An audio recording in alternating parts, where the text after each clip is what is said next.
Revolt bike showroom. মাত্র 20 টাকা খরচ করে ব্যাটারি চালিত বাইকে করে যেতে পারবেন 150 কিলোমিটার পথ। এই বাইকের গতিবেগ প্রতি ঘন্টায় 110 কিমি।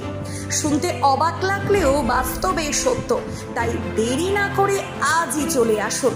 কেনাকাটার উপর থাকছে আকর্ষণীয় উপহার ও ইএমআই এর সুবিধা। ঠিকানা রিভোল্ট শোরুম, আরামবাগ পারুল মোড়, হুগলি। যোগাযোগ নাম্বার 7585822578।